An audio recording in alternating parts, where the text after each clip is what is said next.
Hola, buenas tardes y bienvenidos a la cuarta sesión de los seminarios de los grandes clásicos que organizamos en el Máster en Estudios Literarios. Hoy, suelo decir en estas ocasiones es un día de fiesta, pero es que además con una amiga y compañera que es Isabel García Danez, que ya nos unen muchas aventuras, muchas cosas, muchos años y muchas experiencias, y le agradezco especialmente y de todo corazón que esté aquí, porque quién mejor que ella en este país. Yo os decía, os he dicho varias veces que en esta Facultad de Filología teníamos a los mejores especialistas en literatura y también en traducción, como este es el caso, porque Isabel no solamente es una de las mejores traductores de este país, le avalan el Premio Nacional de Traducción, el premio también Esther Benítez, sino que es una de las personas que en España la que más sabe, de hecho más mal, pero no solamente de él, sino de tantos otros a los que ha traducido y a los que he estudiado. Es profesora titular, ya veis que estoy sin papeles porque me conozco. Pues estás contando cosas muy discretas. Sí. Es profesora titular del Departamento de Filología Alemana, del que ha sido también directora, como directora también ha sido del Centro de Lenguas que tenéis ahí enfrente. Aparte de ser traductora, como os decía, es una gran experta en literatura en lengua alemana. Y tenemos la suerte de contar hoy con ella. Muchísimas gracias, Isabel. Voy a dejar aquí la presentación porque como empiece a enumerar las traducciones que has hecho o todo tu currículum, no vas a poder hablar. Sí. Así que, de verdad, de corazón, muchas gracias. Bueno, gracias a ti, Carmen. Iba a decir, ahora con esta presentación, yo no sé, quiero irme a mi casa, quiero volver a mi casa. No, muchísimas gracias también. Iba a decir algo más frívolo por sacarme de mi casa en viernes, porque yo entro en modo pijama el jueves y para traducir cosas así, pues uno tiene que pasarse muchas horas en casa metido, entonces yo agradezco mucho que me saquen. Así que bueno, muchísimas gracias. Y para hablar de Mann, que bueno, no es la persona que mejor me cae en el mundo, pero hay que reconocer que sí es un escritor, como hay muy pocos. Y bueno, pues mi idea también es daros algunas, sobre todo algunas claves, porque él se repite, es decir, hay algunas claves, hay algunas constantes, por así decir, en su obra que bueno, van cambiando un poco, pero en el fondo siempre están ahí. Lo que es interesante es que están desde el primer libro, están desde el principio. Y entonces yo creo que con eso se entiende también bastante bien su obra. Yo no conozco toda igual de bien, por así decirlo, claro, yo los que he traducido, claro, los conozco mejor y también conozco mejor los que más me gustan. Entonces, bueno, siempre tiende un poco a los que no le gustan, no analizarlos tan bien, pero también os puedo intentar explicar por qué los que me gustan menos me gustan menos. Bueno, Mann, la obra es inmensa y enorme, y aparte de este título de algunas claves, que es lo que realmente os quería dar, la primera clave en realidad sería lo de el mago TM. Esas son dos claves también muy importantes que quería poner en el título. A Mann, a TM, sus hijos lo llamaban TM, o sea, os podéis imaginar qué tipo de persona era alguien a quien sus propios hijos llamaban por las iniciales.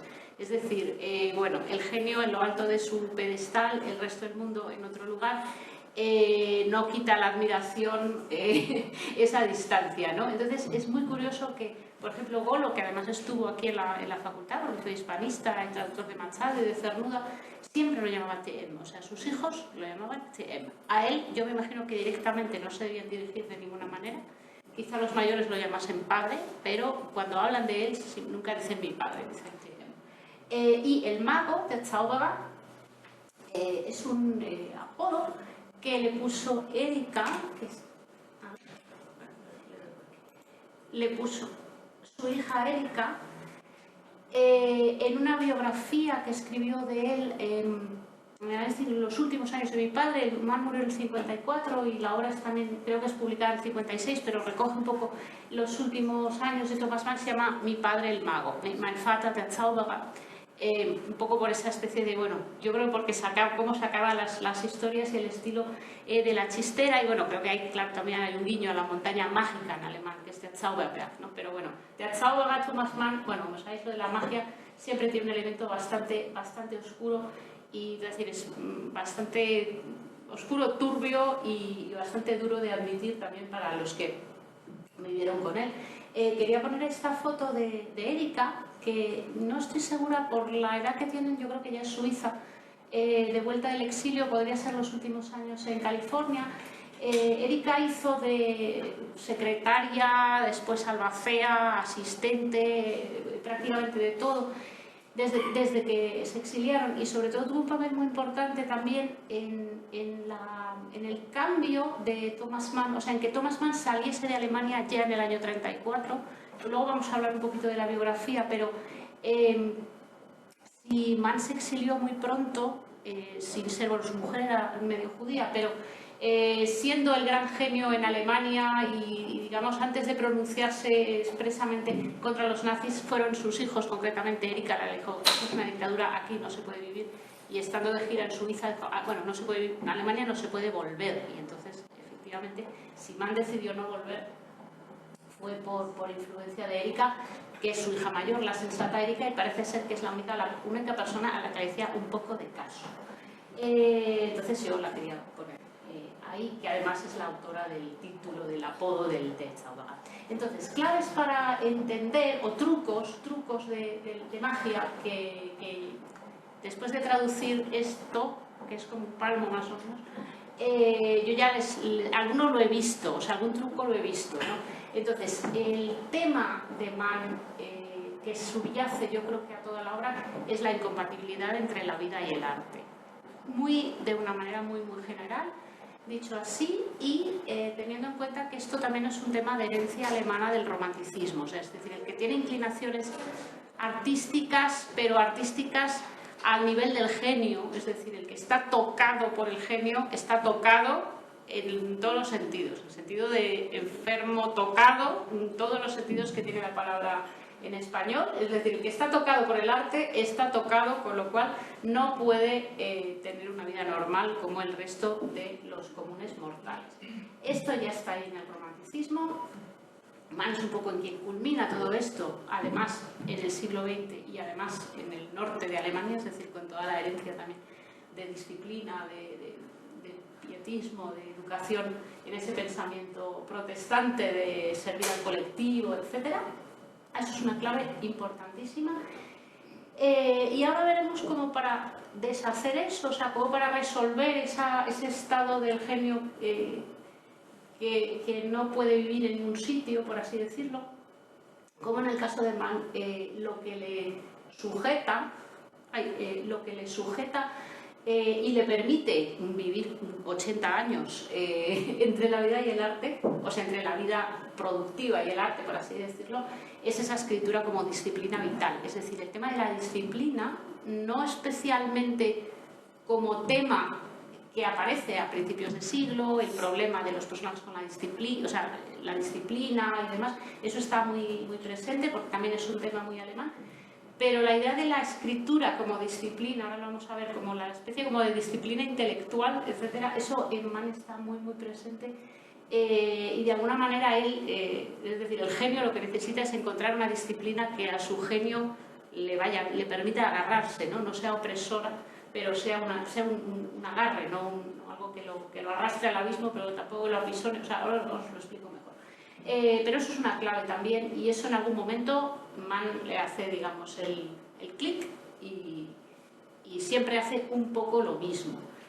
Un poco lo mismo que es manejar los hilos. O sea, Mann es der Zauberer, o sea, él es el mago y él es el que tiene, bueno, en alemán sí se dice, den Faden, ¿no? ¿Cómo se dice? Es el que tiene los hilos en las manos, o sea, no la sartén por el mango, el dicho en alemán, ese es el que maneja los hilos, ¿no? O sea, él tiene los hilos de su vida y de sus personajes, y entonces en la mayoría de las obras los personajes tienen algo de él, pero no todo, es decir, no es posible nunca, bueno, nunca se debe hacer con ningún autor, pero es como si los personajes de Mann fueran como una tirada de cartas de distintas facetas posibles de sí mismo, y ninguna es él, sino que son como distintos destinos a los que él podría haberse abocado, o como si se desplegase, ¿no? en en distintos caminos, de los cuales ninguno es el que él siguió, obviamente, porque él es el que maneja la función y el que sostiene los hilos de todos, ¿no? Pero esa idea de Zauberga, de que es como una tirada de cartas o algo así, eso se acaba notando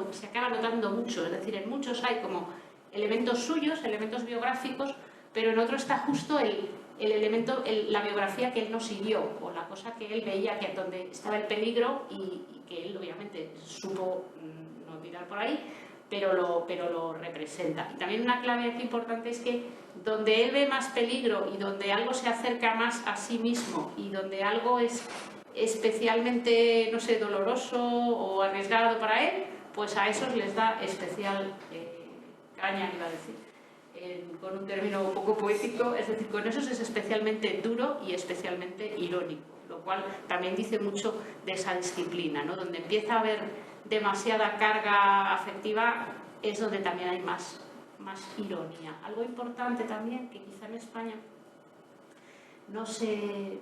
Bueno, no es que no se sepa, es que yo creo que cuesta un poco como hacerse idea de que eso está ahí, es que Mann es el gran ironista, o sea, Mann es tremendamente irónico, siempre. Y el humor alemán existe, lo que no es de reírse, bueno, en los Buddenbrook sí, pero la ironía en Mann muchas veces es como hacer presente o hacer patente que está contando una historia. Eso lo vamos a ver con algún ejemplo, pero no es una ironía en el sentido que tenemos de la tradición humorística española, de que la ironía es como caricatura. En muchos casos es muy caricaturesco, pero en otros es una ironía muy fina. Son detalles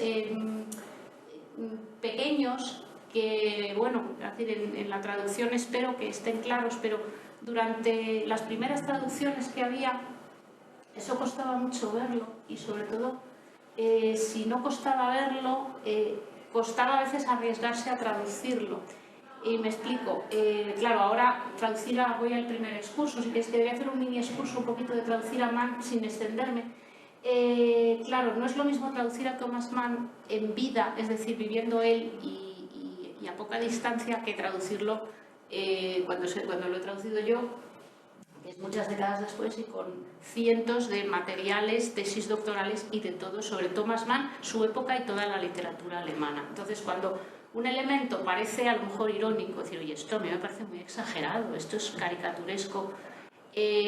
Claro, si hay 2 tesis, 4 artículos y todo un material que te ratifica que efectivamente eso es irónico y que la ironía en Mann tiene una importancia, etcétera, pues lo que uno ve está mucho más seguro de hacerlo, ¿no? Entonces también esa ironía, que muchas veces no es tanto de carcajadas, sino como de simplemente distanciarte un poco del texto, pues eso yo creo que es algo importante, porque ahí es donde se ve esa disciplina de Mann, ¿no? Cuando se llama este personaje de la música, el niño, claro, pero es que justo ese es el que los personajes están encantados con su situación, pero nosotros estamos fuera de ellos. Es decir, muchas veces los personajes están en esa situación de lo que se llama ironía romántica, es decir, que, digamos, dentro de la obra todo funciona, todo es armónico y todo parece que se ha resuelto, pero el autor está fuera y el lector se supone que también. Entonces es como cuando una cámara la alejas, ¿no? No es lo mismo. Y eso Mann lo hace mucho, lo hace constantemente y lo hace en todas las obras.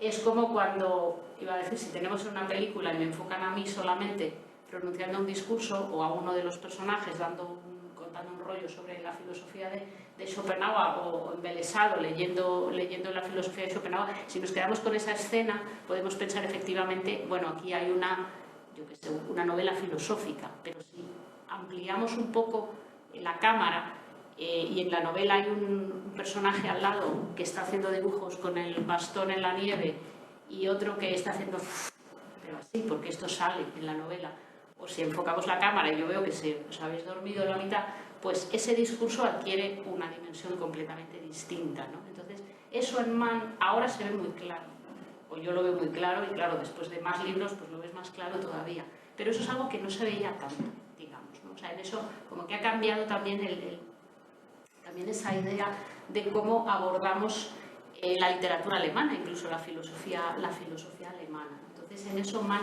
sí que tiene esa ironía romántica y esa especie de, bueno, yo en el fondo lo que estoy haciendo son malabarismos temáticos, filosóficos, estilísticos, lingüísticos y de todo tipo.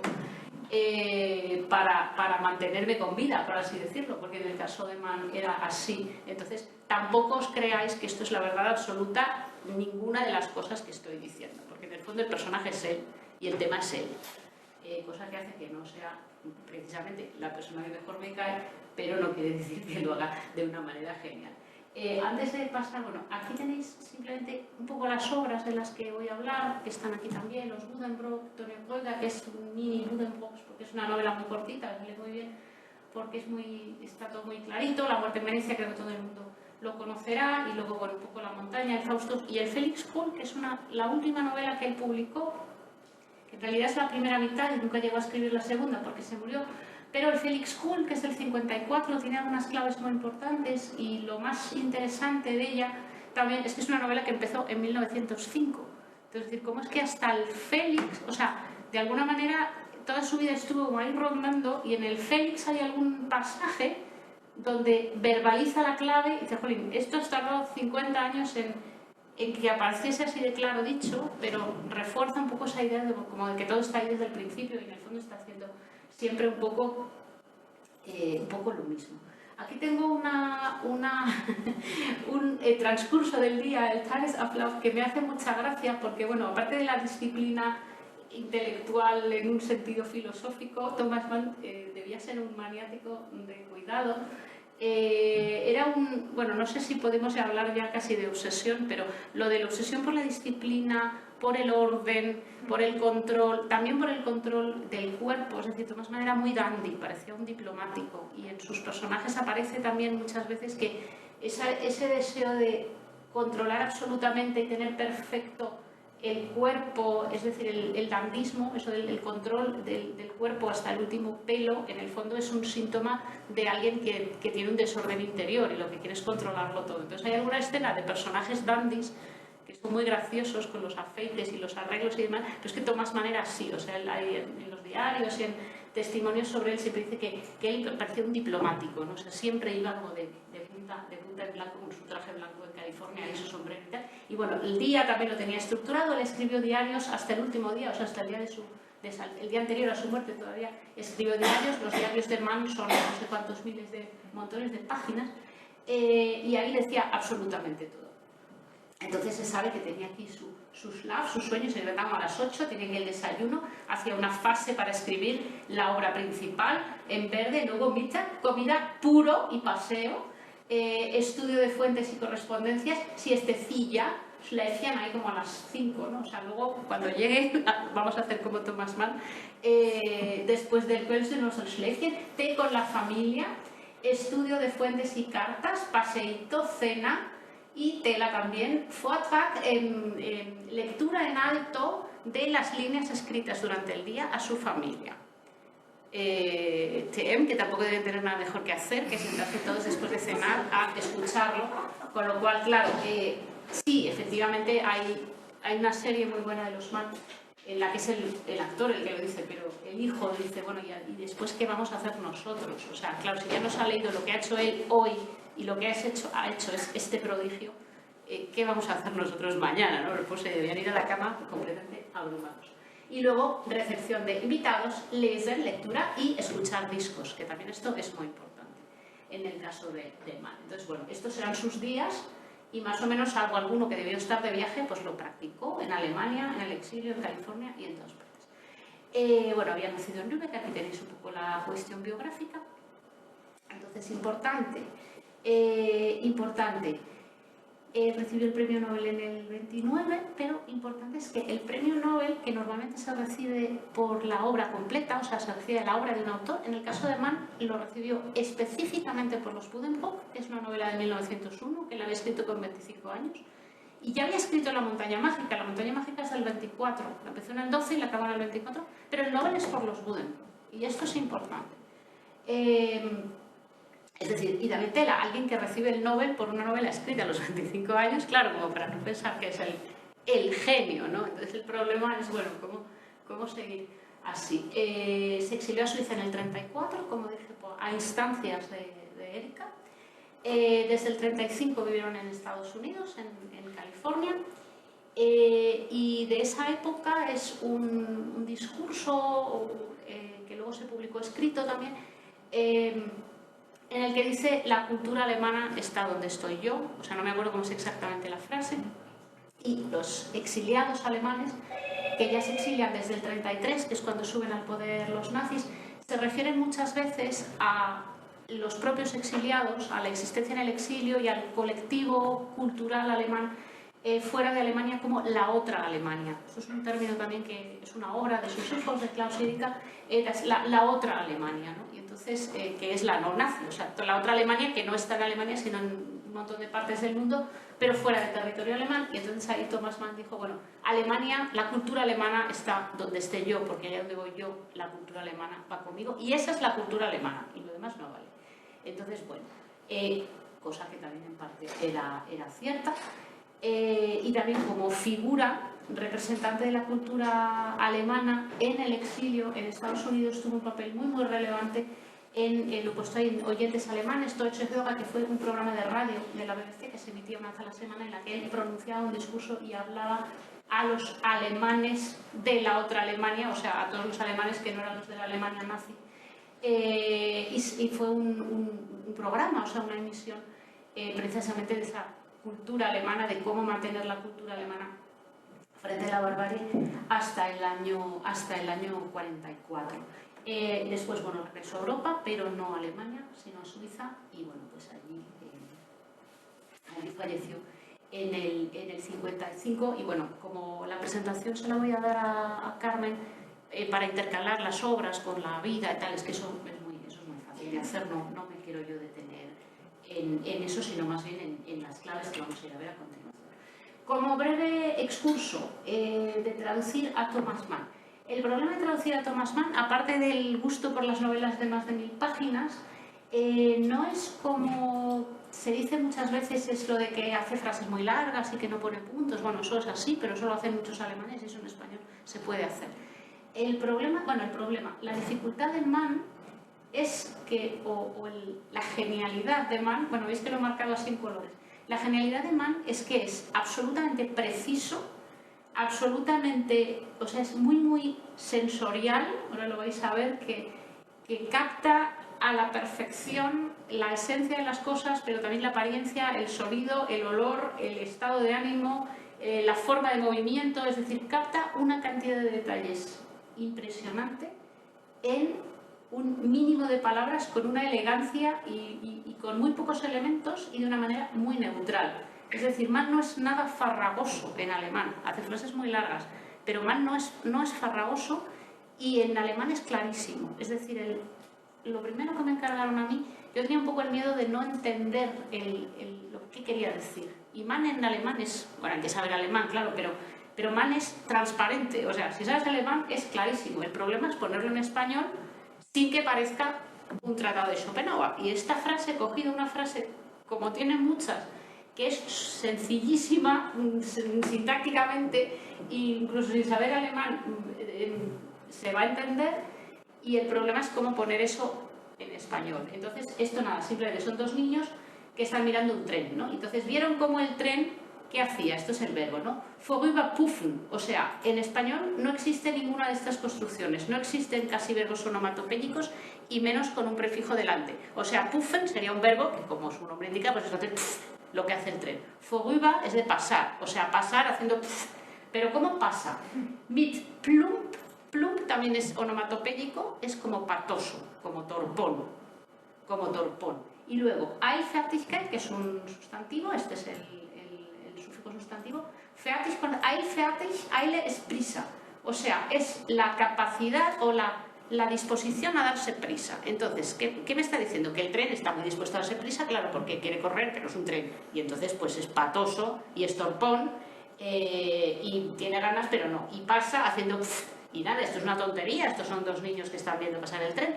Pero claro, ya en una cosa así tienes sonido, tienes olor, tienes una forma de movimiento, tienes un detalle del peso, la intención, el que no cuadra lo que hace con lo que quiere. Es decir, hay como 40 cositinas implícitas en el estilo, en la palabra, en la construcción, que realmente nada, esto es una preposición con un adjetivo y un sustantivo y un verbo, pero el problema es que en español ni tenemos, o sea, no tenemos la posibilidad de construir así los adverbios, ni los verbos, ni los prefijos, ni nada. Entonces, man en alemán es casi como de laboratorio a veces, ¿no? De lo claro que está todo y lo limpio que está todo, pero la cantidad de cosas que dice, y en español o se te va de registro, o se te va de ritmo, o se te va naturalmente de número de palabras, o hay que valorar, porque el adjetivo en español valora, entonces él no valora, él presenta,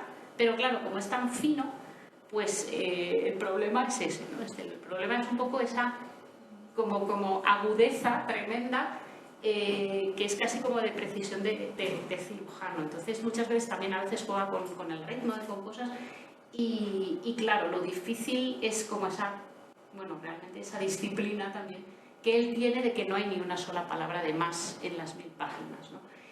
Claro, esto es una tontuna porque trata de un tren, pero claro, cuando esto es un proceso mental, pues a veces quieres llorar un poco, pero bueno, la cosa como que medio al final se soluciona, y el tema también es este, o sea, Mann tiene ese estilo que es el suyo, entonces cuando ya también sabes lo que está diciendo y la importancia que tiene y el no pasarse, y que muchas veces esto también es irónico en la descripción porque hay algo como que chirría, etcétera, pues bueno, ya conociendo eso, también al final pues se le va uno cogiendo un poco los trucos, ¿no? Y el truco principal, quizá, o una de las claves, es precisamente el concepto de juego. O sea, el concepto de juego de Zauber, de magia, por eso lo quería decir, realmente los trucos. O sea, es que era realmente sí que hace trucos de magia o juegos malabares. Entonces hay una clave importante que procede del romanticismo, o sea, del principio del romanticismo, de la época del genio en Alemania, que es el concepto de juego de Schiller, que eso es de una carta de la educación estética de la humanidad, y viene a ser la definición del esteticismo. Es decir, para Mann, lo que decía de la incompatibilidad de la vida y el arte, obviamente el que tiene inclinaciones geniales pues no puede integrarse en la vida en el sentido de la vida prosaica, ¿no? Del negocio, o sea, de la vida corriente, de servicio a la comunidad, de ir a trabajar en la facultad, de ir a dar clase, yo que sé, pagar impuestos, todo eso ya estaba su mujer y su hija para hacerlo, y el resto de la humanidad. Entonces, pero él era incapaz también por esa sensibilidad como a flor de piel, porque el que es capaz de definir cómo se mueve un tren con esa precisión, pues imaginad la capacidad también de percibir en los demás y de percibir y analizar sus propios sentimientos y sensaciones, etc., ¿no? Pero claro, el problema es que si el genio no es capaz de integrarse en la vida corriente, ¿qué hace con su vida y qué hace con su tiempo? Porque eso también procede del romanticismo, y Nietzsche lo dice muy bien, de cuando se mira demasiado al abismo, el abismo te vuelve la mirada. Es decir, ¿qué hace el genio si no puede vivir? ¿Cómo vive? ¿A qué se agarra? ¿A qué se sujeta? Porque si solo se agarra a su propio abismo y a su propio interior, pues se lo lleva el abismo para abajo. Aparte de esto, hay una tendencia familiar, yo no sé hasta dónde está estudiado Mann desde el punto de vista del psicoanálisis, o sea, donde han psicoanalizado a Mann después los estudiosos, pero sin duda hay en su familia tendencias depresivas y suicidas. Sus dos hermanas se suicidaron, Lula y Carla, en distintas épocas de su vida, y dos de sus hijos. Klaus, el mayor en el 49 y el menor en el 70 y algo, Michael, no, sí, o en el, ahora no me acuerdo. Es decir, esa idea de dejarse llevar, de no vivir, de dejarse arrastrar por incapacidad de vivir en la vida corriente, eso estaba ahí como una especie de algo latente en la familia, y de hecho ellos hablaban del mal de la familia. Iba a decir una cosa. La dificultad del genio es encontrar a qué agarrarse, es decir, la libertad absoluta tiene el riesgo de caer en la locura. Entonces, entendiendo o volviendo a la definición de Schiller, que él define efectivamente el ser humano, o sea, el genio, la humanidad no ha nacido para trabajar y para la vida prosaica, sino que ha nacido para la libertad, y la libertad del ser humano, la libertad estética, intelectual, mental, es el juego para Schiller. Es decir, el juego en el sentido de juego intelectual. Lo dice así, el ser humano solo juega cuando es en el pleno sentido de la palabra ser humano, es decir, solo es capaz de jugar, de crear, de ser libre, cuando solo es ser humano, cuando no es profesor, economista, lo que sea, esposa, hijo, sino que cuando solo es el mismo, y solo puede hacer eso cuando está jugando, cuando no está haciendo otra cosa. Entonces, si volvemos a esa idea de la incompatibilidad de la vida y el arte, claro, el polo opuesto de la vida, o sea, es decir, el riesgo de no ser capaz de vivir es tampoco no ser capaz de jugar. Es decir, el polo opuesto, hay dos polos opuestos del juego. Uno sería la vida prosaica, por así decirlo, la vida normal que llevamos todos los demás, y otro sería el no juego, el no jugar, el no hacer nada, la contemplación. En Mann, ese riesgo de dejarse llevar está en la contemplación está en el esteticismo, está en la contemplación de la belleza, y en su caso en la melomanía. En los personajes conocéis La muerte en Venecia en el Gustav Aschenbach, que es el dejarse morir por contemplar a su amor o por no poder alcanzar su amor. Es decir, la contemplación de la belleza, el puro esteticismo sin hacer nada, es peligro mortal. Y el otro, o sea, en Mann tiene luego otra línea temática, que es la melomanía, es la belleza, no la composición, sino la melomanía, dejarse llevar por la música. La música era el gran hobby, o sea, la gran pasión de Thomas Mann, que tocaba muy bien el violín, pero la absoluta disfrute del arte sin tener un papel activo en él, sin un papel pasivo, es prácticamente la eliminación del tiempo y la muerte en vida, y eso es el riesgo del genio. Y eso está en muchísimos personajes, y sobre todo en los personajes con inclinaciones musicales. Es decir, personaje al que le gusta la música, que no es muy adaptado y que es un poquito débil de salud, eso es una proyección claramente de como el peligro en lo que él podría caer si no tuviese que la disciplina de la escritura. O sea, en Mann, la disciplina de la escritura, o sea, el juego intelectual para él es un poco ese anclaje. Y eso se nota, o sea, es ese polo opuesto de la vida, en su caso sí que es el juego intelectual, no el no jugar, que eso no es humano tampoco. Eso en La montaña mágica en algún momento está también una escena que el ser humano tiene obligación de vivir y de amar la vida, porque para eso está en el mundo. O sea, eso también es muy protestante, por otro lado, ¿no? Entonces, ya que no puedes ser productivo en un sentido prosaico, pero tienes que mantenerte disciplinado, no puedes perder el pulso, ¿no? Eso en Nietzsche también está.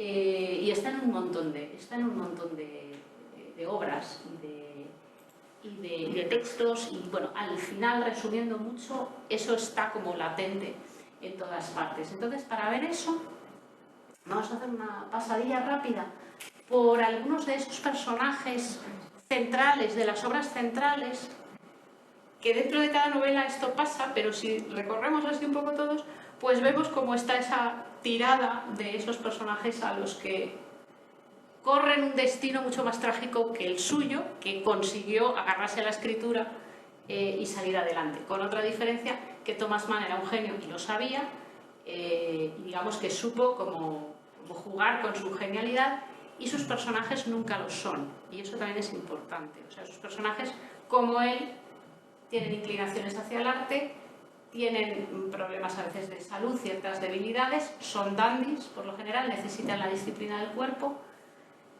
tienen pasión, o sea, con gran riesgo de caer en ella, porque tienen una especial inclinación a dejarse llevar por la contemplación de la belleza, pero por lo general no son grandes genios, no son capaces de jugar bien, porque no tienen talento, y eso también es muy significativo. Aquí hay una excepción y veréis que no está precisamente el Faustus.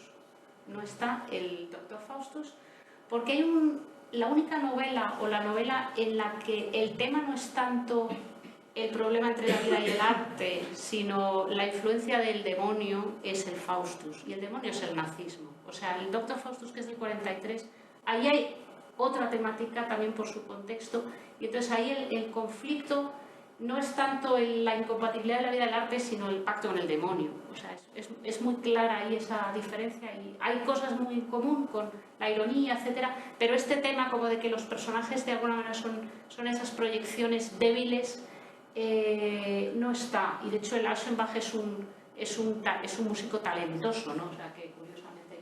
Vamos. Entonces, bueno, para ir entrando ya en lo que serían los textos y dejar preguntas, yo creo que hay... estos son los personajes que mejor ilustran un poco esas claves o que más sirven de ejemplo, que serían por un lado, aquí está nuestro Thomas, en los Buddenbrook, que es la de abajo, la novela del Nobel de 1901, bueno, son 4 generaciones de una familia en la que el último descendiente, que se llama Hanno Buddenbrook, que es un niño que nace debilito ya, el pobrecito, y el pobre desde que nace pues se deja, se le va tocando el piano y así, como embelesado y palinucho y demás. Este pobre se le ve desde el principio que va a llevar mal la vida, por así decirlo. Y lo curioso es que todos los personajes de la familia, son 4 generaciones, se llaman Hans o Johannes o Hannes tal, menos la generación intermedia, hay uno que se llama de repente Thomas. Entonces, claro, esto es muy sospechoso, ¿no?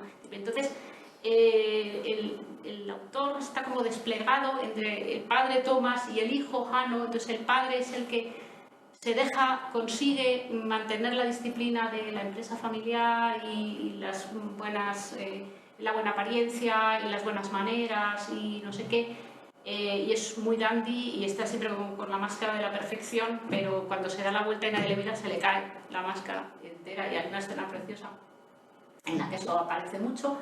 Y luego el hijo, que no es capaz de disciplinarse, pero el pobre pues no va a tener amor por la vida. Hay una expresión en Mann mucho que tiene demasiado conocimiento de la muerte, y hay personajes en distintas novelas a las que le pasa eso, ¿no? Y a su hijo Klaus también lo dice. Entonces, por un lado están esos Thomas y Hanno.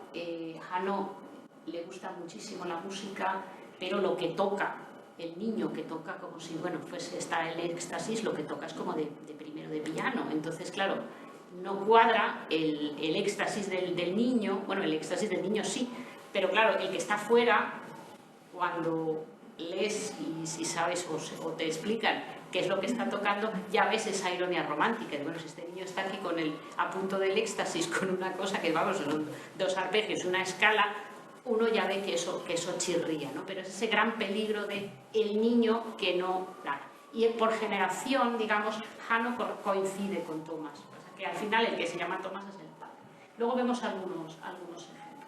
Tonio Kröger es el protagonista de la novela que se llama igual, que es muy cortita, y es la novela de un escritor jovencito que decide dedicarse al arte, que primero está enamoradísimo de un compañero que se llama Hans Hansen, que es rubio, pero él es moreno, y estos son los que ven el tren vorüberpuffen, y entonces, bueno, en la parte del tren mira al amiguito, y también pues quiere ser escritor y emprende un viaje hacia el norte, y bueno, al final realmente a base de mucha disciplina y de algún fragmento que os voy a leer después, consigue ser, o parece que va a ser, un escritor de éxito, y él en algún momento pues encuentra como su camino y encuentra el amor a la vida, y bueno, dice, al final acaba como muy contento consigo mismo, y el lector sabe perfectamente que es ridículo todo y que va a durar pues nada. Bueno, la novela se acaba, pero ve lo falso que es, porque en el fondo es una persona que no tiene talento, no tiene, o no tanto como él se cree,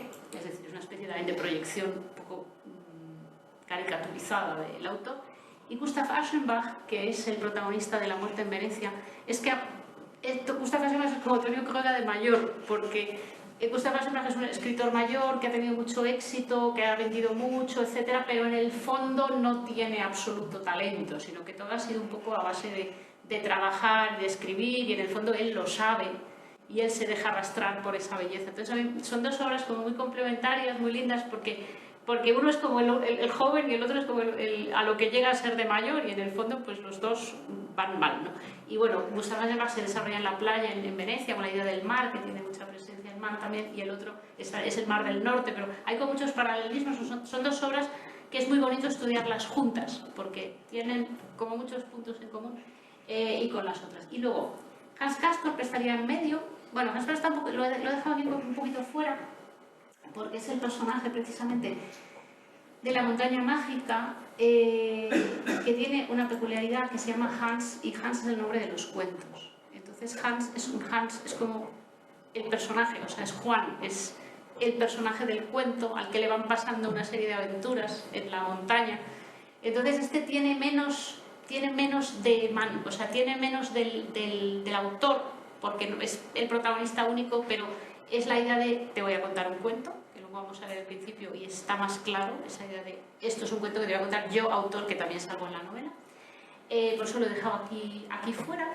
Pero el otro, digamos, el cuarto personaje que tiene bastante de Mann es Felix Krull, y además justo por esa fecha de que le llevó toda su vida realmente escribir la novela.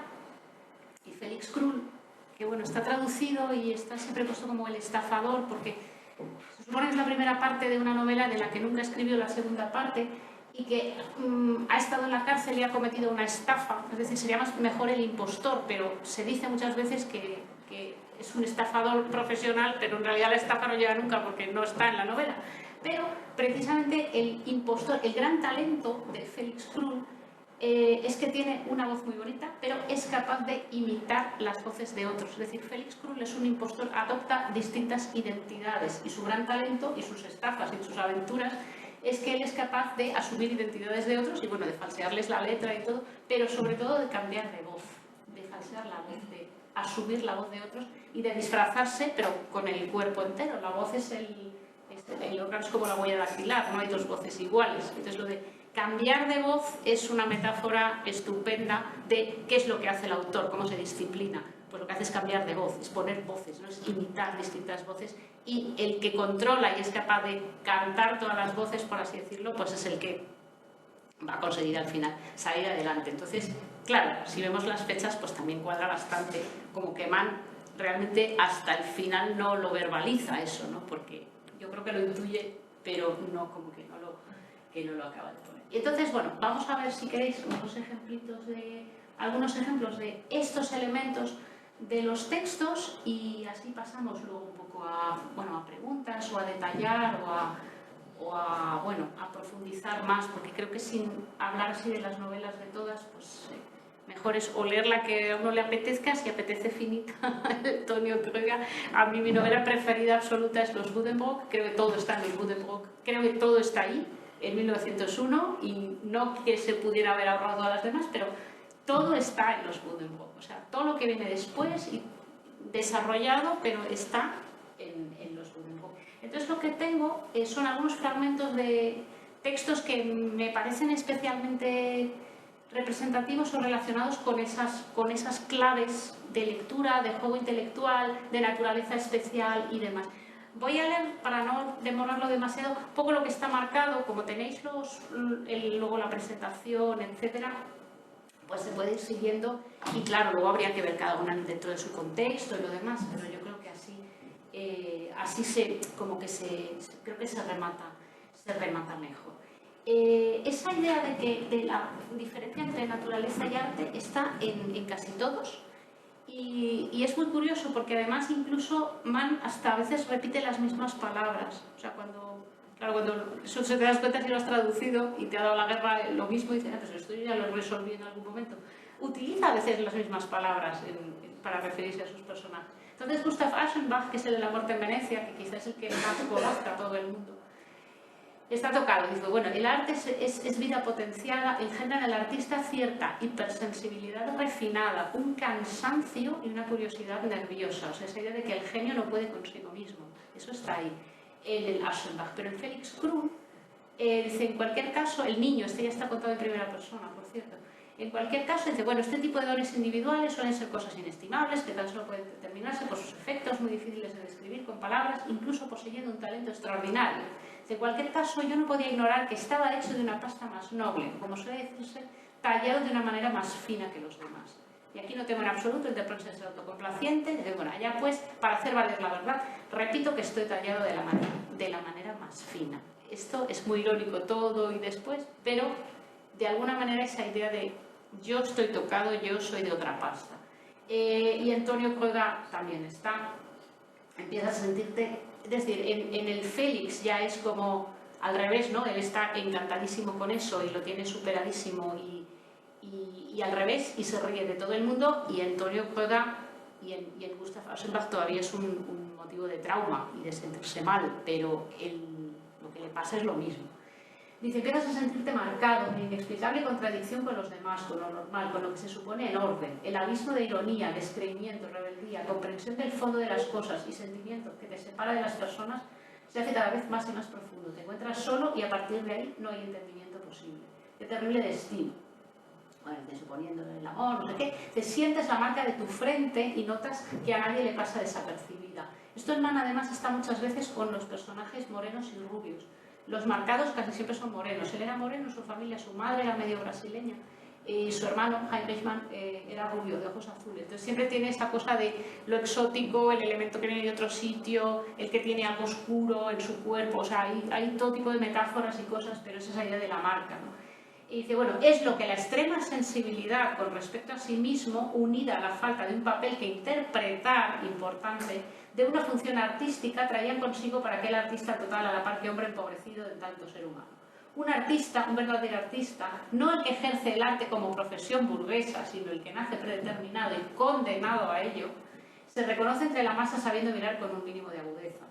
En su rostro se refleja el sentimiento de escisión, de pertenecer a otro mundo, de no es un hombre sino un ser extraño y produce extrañeza, un ser diferente. Entonces la cosa es que ese ser diferente, ¿vale?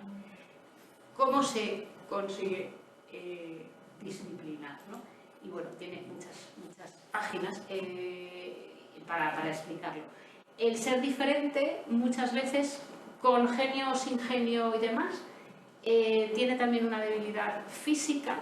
Por lo general, problemas, es muy curioso porque esto también está en el psicoanálisis, tiene problemas de dentadura. En psicoanálisis los dientes sirven para dos cosas, para morder y para alimentarse. Es decir, un animal que se rompe un diente está condenado a morir porque no puede alimentarse y no puede defenderse. Entonces es muy curioso también como le empiezan a doler las muelas a uno en una novela, mala cosa. Es decir, esa debilidad, el Jano, el pobre, está todo el día así con dolor de muelas. Entonces, bueno, tienen, o sea, como que el cuerpo somatiza el esfuerzo que tiene que hacer, ¿no? Entonces eso, por un lado está en esa debilidad y por otro lado está en el dandismo, ¿no? Bueno, por un lado también intentar disimular eso, ¿no? Y bueno, ahí lo dice.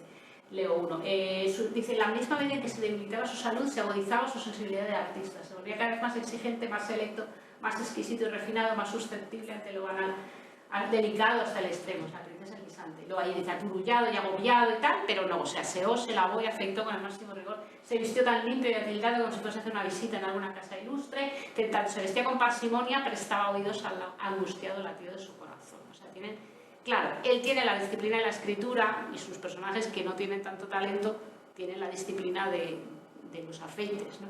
Pero en el fondo, y él se ríe, y digamos en esa disciplina de, pitorrearse del personaje, pues también está una disciplina de escribir y de poner palabras a lo que sucede, ¿no? Bueno, ahí dice eso, un sueño pesado y poco reparador. Entraba en camisón para que le afeitase el señor Wenzel, necesitaba 1 hora y media cumplida hasta que terminaba de vestirse. Bueno, tiene el protocolo de aseo cotidiano y me hace gracia ahí, hasta que se hacía ahí las puntas del bigote. Os sabéis que todo está descrito, hasta el último pelo del bigote y hasta el último pelo del pensamiento. También esto lo encontramos como en todos los personajes.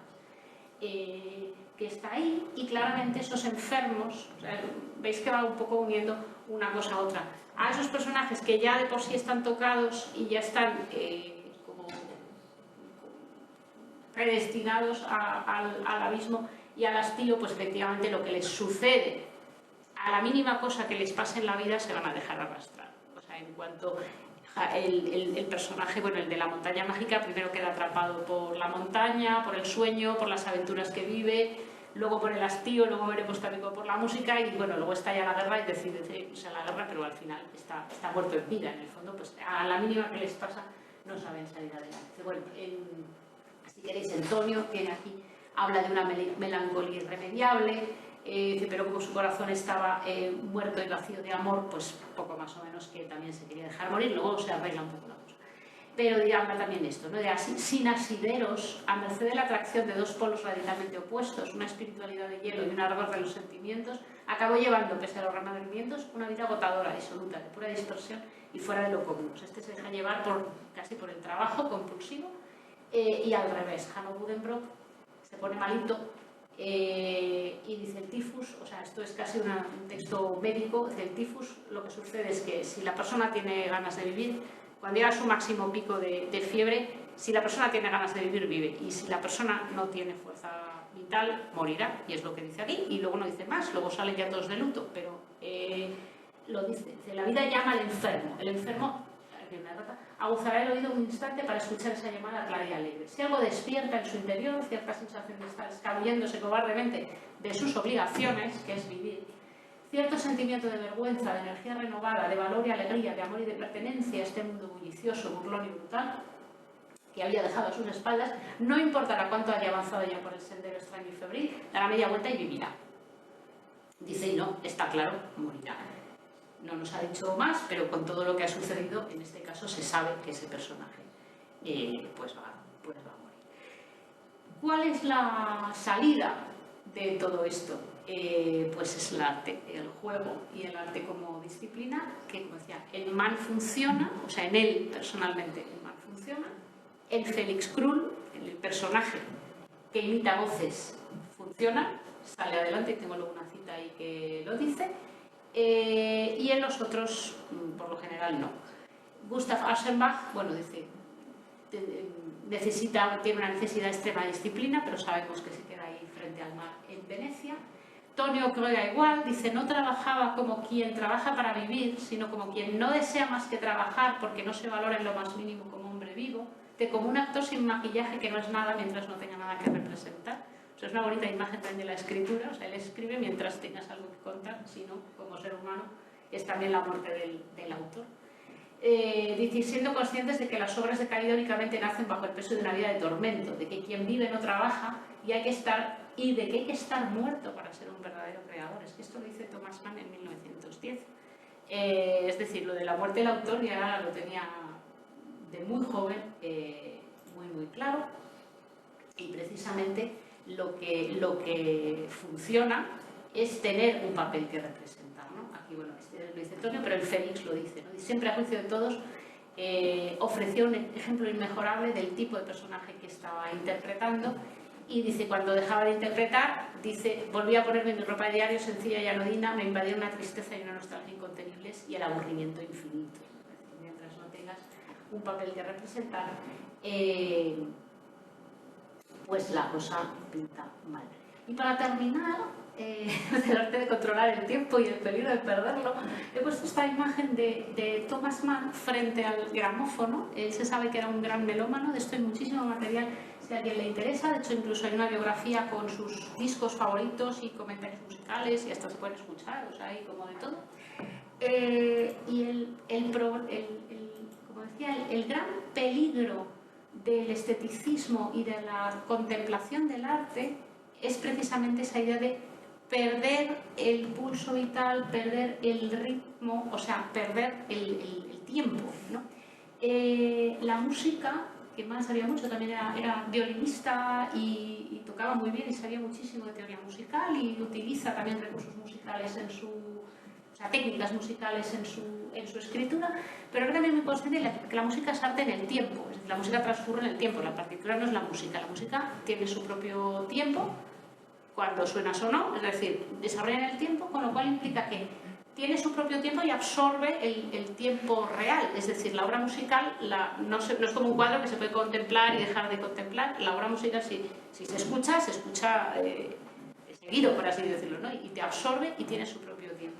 Entonces, eso para él era el absoluto riesgo, y en el personaje de la montaña mágica, donde hay varios excursos sobre la conciencia del tiempo y si algo se te hace corto, si algo se te hace largo, y dice, bueno, el tiempo en el fondo no depende, aquí lo dice muy bonito, dice, el tiempo no es cuando te suceden muchas cosas tienes sensación de que el tiempo es muy largo, porque te han pasado muchas cosas, por ejemplo en un viaje, que a lo mejor ha transcurrido un día, pero en ese día te parece que has vivido mucho, mientras que si estás 4 años y no haces nada, en el fondo pues parece que es mucho, pero al final es poco porque todo es monótono y todo es igual. O sea, es uno de los grandes temas, el tiempo. Y entonces el gran peligro, en su caso, que es el de la música, es decir, el que pierde esa sensación de el pulso vital y qué es lo que está sucediendo y qué está haciendo en cada momento, pues es el que se queda como Gustav Aschenbach o como el personaje de La montaña mágica, que está ahí frente al gramófono también, escuchando discos y prácticamente muerto en vida, y deja de jugar uno mismo, ¿no? O sea, es un poco lo mismo. Si tú tienes un papel que representar y una disciplina que te sostiene bien, pero la absoluta eliminación de la disciplina es la música, la melomanía, no la composición. Es escuchar algo que tiene su propio tiempo, o sea, es como la magia negra absoluta, ¿no? La música, y eso está muy presente también, mantiene muchas metáforas de eso, y que él mismo, digamos, que tenía el peligro de quedarse ahí escuchando discos todo el día y dejándose arrastrar por lo que no debía. Entonces yo creo que quizá podemos acabar con esta cita de la montaña mágica, donde dice eso de la conciencia del tiempo, y en el inicio de la novela, es decir, en la página 1, dice precisamente voy a contaros una historia, dice es una historia muy antigua, no debe su antigüedad al tiempo, sino que sucedió hace muchísimo tiempo o algo así. Dice, y esta historia se desarrolla, como decimos, antes de todo eso, bueno, antes de la Gran Guerra, que también es muy importante. Dice, además también podría ser que esta nuestra historia incluso tuviera ciertas cosas en común con los cuentos. Dice, la contaremos en detalle, exacta y minuciosamente. Pues cuando ha dependido lo amena o lo larga que se nos hiciera una historia del tiempo que requiere contarla. Es decir, el mago también es el que tiene el control del tiempo. Y el que juega con el lector, y dice, te voy a tener aquí leyendo, fuera del mundo, dice, pues 7 días, 7 años, toda la tarde, lo que sea. En el fondo esa es la metáfora también. No es la muerte del lector, es la muerte del autor, sino la muerte del lector, que en el fondo quiere matar al lector o tenerlo entretenido o tenerlo hechizado, ¿no? Encandilado. Y el que consigue hacer eso es el gran mago, ¿no?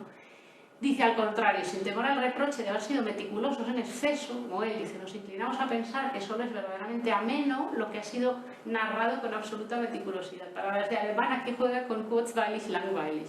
Dice, solo se te hace corto lo que has contado con la suficiente extensión, dice, y se te hace largo lo que en el fondo has contado mal. Y bueno, ahí también hay un juego que no se ve aquí porque ahí no había manera de traducirlo. Y ya con esto acabo yo. Dice, así pues el narrador no podrá terminar la historia en un abrir y cerrar de ojos, los 7 días de una semana no serían suficientes y tampoco le bastarán 7 meses.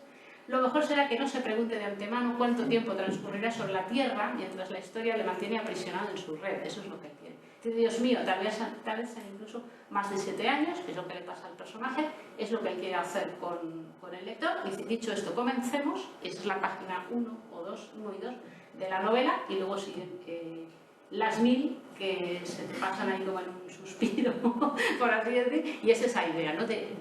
Bueno, pues este es el que tiene el control, y de hecho, pues bueno, realmente lo consigue, y bueno, yo espero que no se os haya hecho eterno esto. Aquí tenéis un poquitín de bibliografía también, de cosas sobre todo que están muy accesibles o fáciles de localizar en español, etc. Este libro es maravilloso, el de la familia Mann, que es un poco como los mismos temas y las mismas experiencias aparecen en distintas obras de distintos miembros de la familia, porque casi todos escribían. Este está agotado, pero hay una versión alemana que sí se puede comprar, y bueno, de viejo también se puede comprar. Ese libro es precioso, el de la familia, ¿no? Y luego, bueno, los Mann, la historia, estas historias familiares, etcétera, son muy interesantes. Entonces, bueno, antes de estarme aquí los próximos 7 años, yo me callo y ya, pues lo que vosotros queréis saber, y si no, pues a través de Carmen, material para subir al campus puede haber. Vamos, hay mucho y accesible y fácil, así que nada.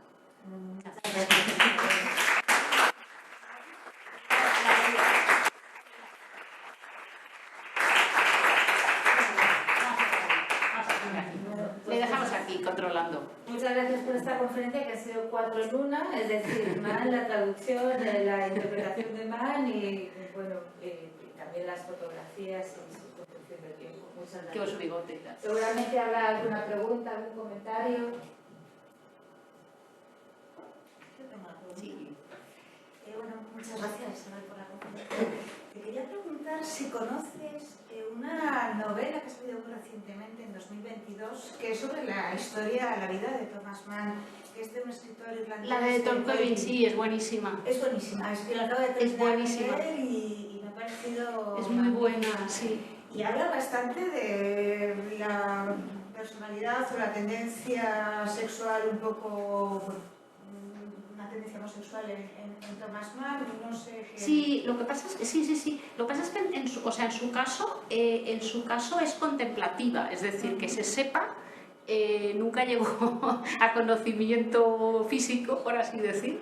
El enamoramiento de muchachos hubo varios y que se pueden seguir en personajes, y hubo algunos con nombre y apellidos, y su familia lo sabía, es decir, era como a ver de quién está encandilado ahora.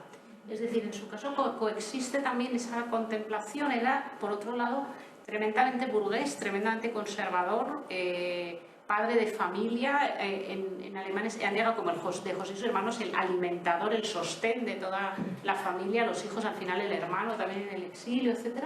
Entonces él, yo creo que era como plenamente consciente de lo que era su papel oficial, etcétera, de padre y demás, y de genio y de lo que la sociedad podía hacer, y luego el enamoramiento y la contemplación estaba también ahí en su casa, lo sabían, o sea, en los diarios estoy loco por fulanito, y se sabe, por ejemplo, de Klaus, que reconoció su homosexualidad abiertamente desde joven, que alguno era amigo de Klaus, y de hecho Mann, de lo poco bien que habló de alguno de sus hijos, de Klaus, era como qué valiente es que desde el principio pues ha vivido de una manera coherente con su sexualidad. Y bueno, Klaus fue oficial del ejército americano y estuvo aquí de corresponsal, es decir, que no quitaba tampoco una cosa a la otra.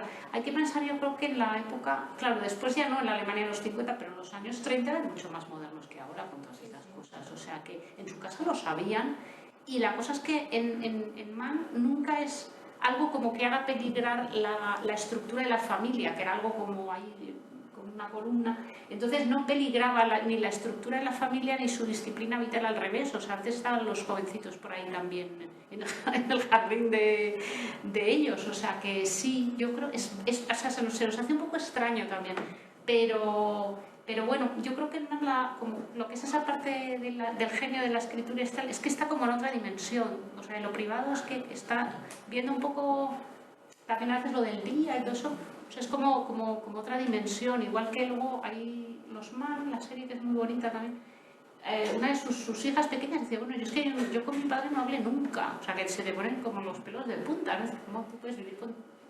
Y además los hijos vivieron con él, porque entre el exilio y demás, vivieron con él hasta de mayores, y no hablaban o sea, es como, hoy lo pensamos como algo inconcebible, ¿no? Se refleja bien en la novela, pero posiblemente esa faceta también de lo que a él, digamos, le enamoraba, pues para él mismo estaba como en un plano que no era, o sea, que no era no sé si decir el más importante, pero como que yo creo que lo tenía muy disociado, tanto él como los de alrededor, ¿no? Y eso quizás se nos hace muy raro, o sea, a mí se me hace muy raro todo eso, pero sí que aparece, los diarios también están, y me gustó mucho. Espera, os la busco, que es Tolkien, para los que... ¿Se titula El mago? La vida de Thomas Mann. Sí. Y es rigurosa. Sí, está muy bien. Sí. No sé ya cuánto había de ficción. Sí, no, bueno, es esta, sí, a veces, ¿no? El mago, sí. ¿Sabéis? También está lo de la idea del mago, ¿no? Vivía con sus ojos, exactamente. Es que a mí me gusta mucho esa parte en el Tomio, donde lo dice, él no era nadie si no tenía un papel que interpretar. Entonces también está interpretando el papel de mago y el papel de genio. Y lo que pasa es que en él se coloca y ya sabe, porque cuando él quiere ser farragoso, o sea, cuando quiere ser farragoso aposta, lo hace también.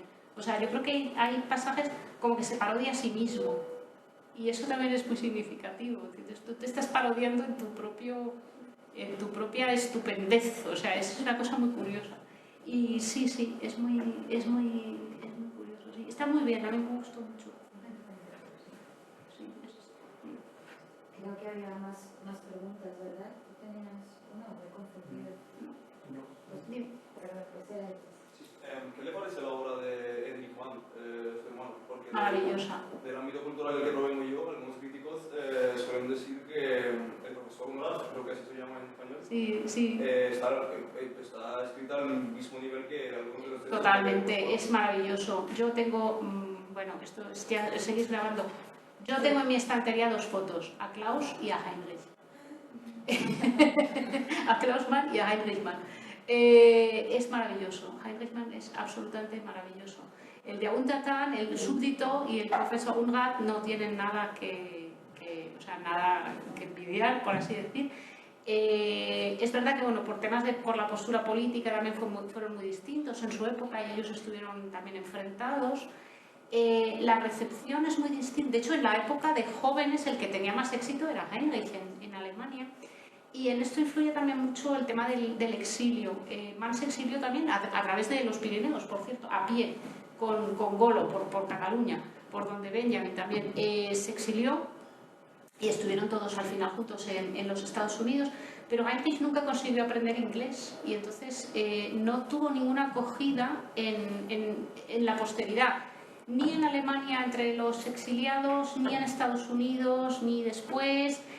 Lo nombraron luego académico en la RDA, pero murió antes de poder o sea, en los años 50, como de incorporarse, y entonces al final como que cayó en el olvido en las 2 Alemanias. O sea, Heinrich Mann es de las personas más injustamente tratadas por la historia, y Klaus, los dos. Yo tengo ahí a los 2 porque me da mucha rabia, pero sí, o sea, es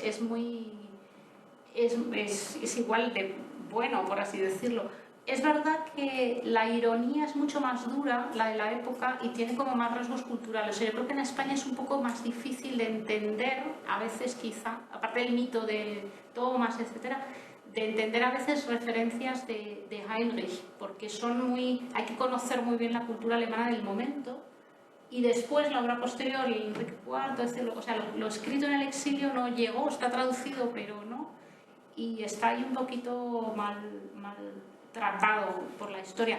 Claro, hay cosas muy divertidas también, pero sí, no, hay que rescatarlos a todos de la sombra de Thomas, que ya está muy bien en su sitio, nadie duda que es un genio, pero sí, Klaus merece, y Heinrich muchísimo también, sí.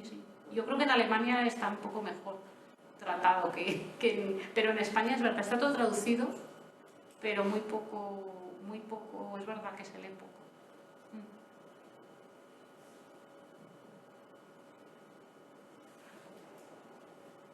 ¿Alguna pregunta o comentario más? Por cierto, de Klaus y Erika tenéis en el aula 12 una placa y un texto, si os cruzáis luego en la pared, dedicado. Es que reivindicamos aquí, a veces se va a hablar del padre, pero hay que reivindicar a los demás. En el aula de enfrente, luego en algún momento que tengáis tiempo, cruzaos a la 12 y leed el cartel que hay al fondo de la pared. Y no sé, sí. Pues si no hay nada más, yo me gustaría de nuevo repetir mi agradecimiento, un fuerte aplauso.